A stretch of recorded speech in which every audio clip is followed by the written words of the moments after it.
Hey everyone, just a quick note before we begin. Unchained is doing its annual survey. Head to surveymonkey.com/r/unchained 2022 to tell us how you think we're doing and how we could improve, whether it be on the podcast, in the newsletter, or in our premium offering. Looking forward to hearing your thoughts. Again, the link is surveymonkey.com/r/unchained 2022. And you can also check the show notes for the link. Hi everyone, welcome to Unchained, your no-hype resource for all things crypto.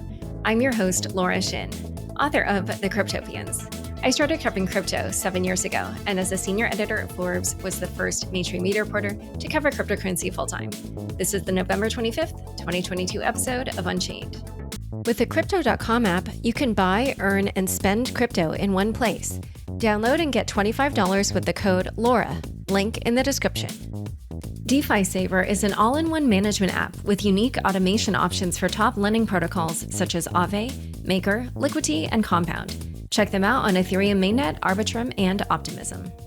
In this Thanksgiving edition of Unchained, or Black Friday edition, our guest is Gabriel Haines, a crypto content creator, or, as he likes to call himself, a crypto genius. Welcome, Gabriel. Thank you for having me. Thank you for the title. Much appreciated. Well-deserved, if I might say. So you're famous for your videos in which you make funny commentary or say outrageous things about crypto in a distinctive, mostly yelly voice. Can you yell something in that voice for people listening who can't see you and may not recognize your normal voice? Good morning! I hope you didn't sell your shit coins today. Awesome. So people love your goofy videos. And I was curious, how did you get started doing them? Yeah, it was a very organic process, I would say. I started out my crypto journey very early on. I started making content about crypto, mostly tutorials, explanations about different DeFi applications. Actually, I'm wearing the sweatshirt. You can see it says Yearn Year 2, which is just commemorating the early people who worked on Yearn. And my name appears on this sweatshirt. So I was very involved very early on in like 2020, 2021 in DeFi, making tutorials, explanations, and doing a lot of interviews. But actually, then my daughter was born, and I didn't have a lot of time to do any long form content. I don't have a time to sit down for an hour and have a conversation. So it had to be a lot more condensed, a lot more short form. And I don't know if you have kids, but when you have kids, you don't sleep a lot. And that contributes to a sort of psychosis, maybe frustration. So I started to maybe vent a little bit, express myself loudly on crypto Twitter, and it kind of resonated with people, and people really liked it. So I kept on doing it, and yeah, it's really just that's how we got here. Wait, and so are you saying your first videos were about your lack of sleep, or were they about crypto? Oh no, the tone was because of the lack of sleep. I was yelling because I was not sleeping. I was frustrated, and I need to get that out there. But it was about crypto. It was always about crypto through the entire time. Just the style, the tenor came from that particular emotional state that I was in, and maybe continue to be. And got it. And when was that? Exactly a year ago. Oh, wow. Okay. And so you said that you started by just making content about DeFi and stuff like that. What did you do before? I was I was just making content even before that.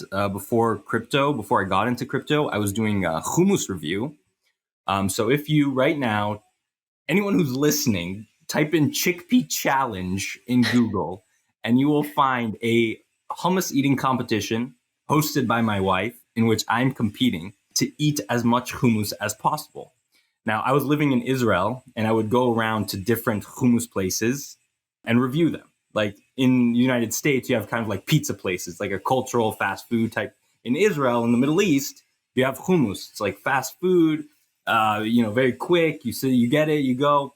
But I love hummus, and and there's not a lot of review. There's not a lot of like breakdown of the whole environment. So I would go to all these different places and just talk about them. That was my very early days in content creation, which I've been doing now for about 4 years or so. Wow, I love it. I will have to check these out. I had a famous road trip where it wasn't a road trip, it was a backpacking trip in Europe with friends where somehow chickpeas favored appeared. They were a theme of the trip, let's say. Anyway, so for your current videos, how do you come up with the ideas for them? Because they're kind of, I mean, they're really funny. They're generally about crypto news, but sometimes they're also about other things. So, I was curious, how do you decide what you're going to make a video about? A lot of it is just reaction videos. I'm scrolling on crypto Twitter often, and I see something that just begs for a video to be made about it. And yeah, most of my videos I do in one take.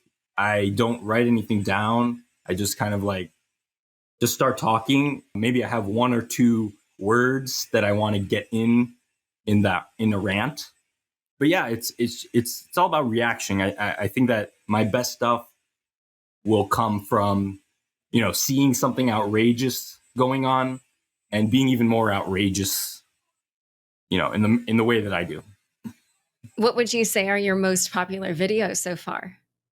Well, I mean, last week or I think last week, maybe a week and a half ago, but the whole FTX drama was coming out, and I actually had one video that was extremely popular, 1 million views on Twitter. Actually, that's the first time I've ever had any video of mine get 1 million views. I was talking about the orgies, I don't know if there was orgies, but maybe I don't know, but just kind of like talking about that. And yeah, I think that a lot of people are not willing to talk in that way and not willing to address these topics. But I think it's very fun, and I do it in a funny way and kind of a lighthearted way that also like kind of gives a point of truth, but also is entertaining.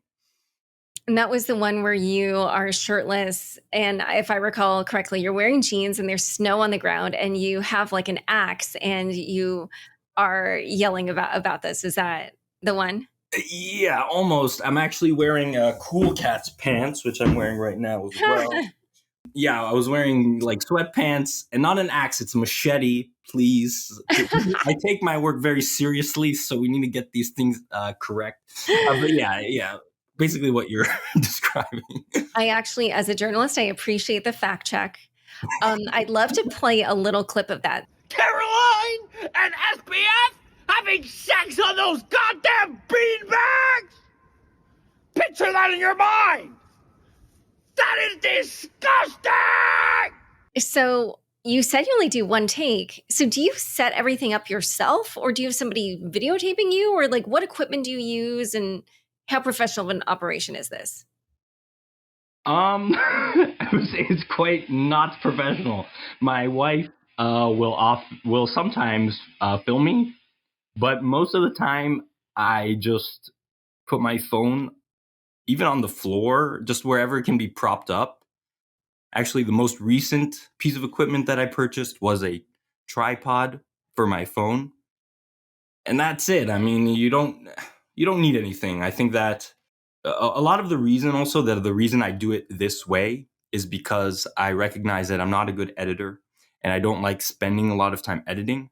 So if I'm able to present something that is just a scene and my voice and giving an idea, that's the easiest way for me to convey my message with not a lot of production, not a lot of help, but just put up the phone, press record, say whatever it is, and post.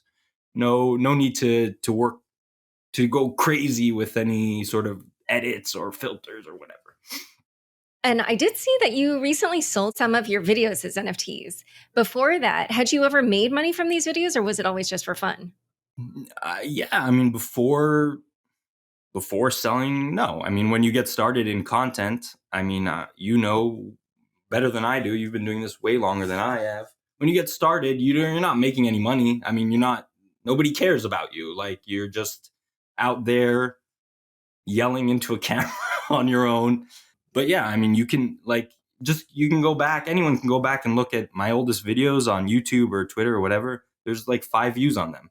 So yeah, of course, at that time, I was not selling anything. And yeah, NFTs have been a very interesting route.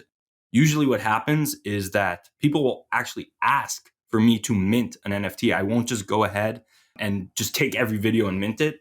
I'd like someone who wants, like, I'm not forcing it on anyone. If someone wants to collect it and wants to support me, that's awesome. And I'm happy. But most of the videos are just for fun. Like, I'm just enjoying, like, I personally will go back and watch my videos and laugh. Like, that sounds weird and narcissistic, but I think it's funny. I love it. I love it. I think if you find something funny, then like for other people to like it is sort of just gravy. All right. So in a moment, we're going to talk a little bit more about the NFTs and kind of some other aspects of the videos, which are super fun. But first, a quick word from the sponsors who make this show possible. DeFi Saver is an all-in-one management app for the top lending protocols on Ethereum, including Aave, Maker, Liquidity, and Compound. They have dedicated protocol dashboards with options for quick leverage adjustment and self-liquidation, as well as automated liquidation protection options with stop loss, trailing stop, and automated unwinding options. They also have loan shifting tools for collateral and debt swaps, and instantly moving positions between different protocols. You can try DeFi Saver today on Ethereum, Arbitrum, and Optimism. Back to my conversation with Gabriel. So I know, you started as like a or not, I wouldn't say started, but you obviously have been doing crypto content creation. And I was curious with your experience with the NFT sales, like, do you feel that this is kind of a good solution for creators like you? I think it's a tool in the toolkit for sure. An NFT on its own is nothing. It's just, it's nothing. I mean, you have to incorporate it under some brand. You have to use it as part of, your creator toolbox. Being someone who is in crypto and talks about crypto, it's a very obvious fit for me to have NFTs, right? Video NFTs.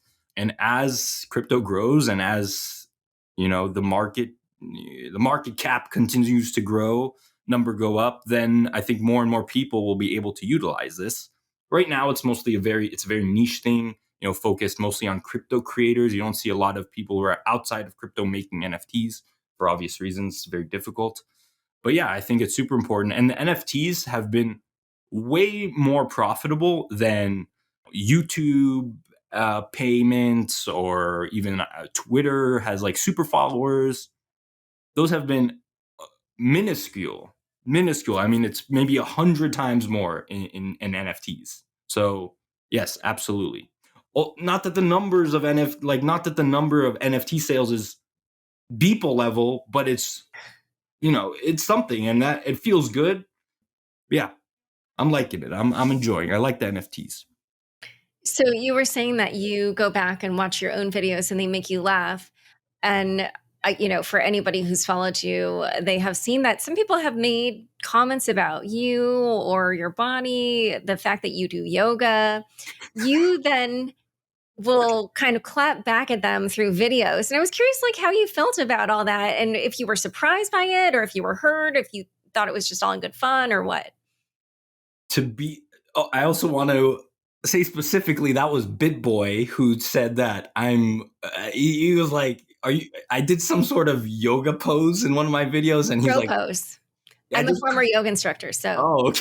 Nice job on the crow pose. Thank you, I appreciate it. And his reply was so weird. It was like, yoga's for girls or something. I'm like, okay. Oh, please. There's so many guys that do yoga. I know tons of guys who do yoga. Well, yeah. And I was like, and then the next video was like, BitBoy, can you even touch your toes? I don't think so, right? Like, so, a lot of people feel like, they have an outlet to say I have, I have a big belly, man boobies, whatever it is.